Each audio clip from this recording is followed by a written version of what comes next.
আমরা আমাদের বাবা মা দাদা দাদিদের স্মৃতিকে জাগরুক করে রাখার জন্য বা তাদেরকে স্মরণ করার জন্য শ্রদ্ধা করবার জন্য তাদের মৃত্যুর পরেও তাদের ছবিগুলোকে আমরা বাধাই করে টাঙিয়ে রাখি ঘরের ভিতরে।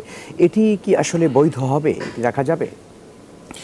দেখুন, ছবি যদি ফটোগ্রাফিক ছবি হয়, অর্থাৎ ক্যামেরা দ্বারা ধারণ করা হয়েছে, আলাদা অঙ্কন করা হয়নি, তাহলে সেক্ষেত্রে সেই ছবি সম্পর্কে বিশ্বের বড় বড় স্কলারদের মধ্য থেকে অনেকেই সেটিকে জায়েজ বলেছেন।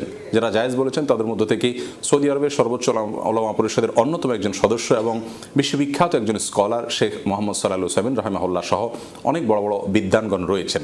তাদের মতে ফটোগ্রাফিক ছবি এটি যেহেতু একজন মানুষেরই একটা ফটোকপি মতো, অর্থাৎ অনেকটা আমরা আয়নাতে যেরকম একজন মানুষকে দেখতে পাই তার ভিন্ন আরেকটা কপি, ঠিক ক্যামেরাতে বা ভিডিওতে আমরা যে মানুষের বা যে প্রাণীর যে রূপ দেখতে পাই সেটা এরকম, যার কারণে এটাকে তিনি জায়েজ মনে করেছেন, যদিও অনেকে বিন বাজ রাহিমাহুল্লাহ সহ অনেকে নিষেধ করেছেন।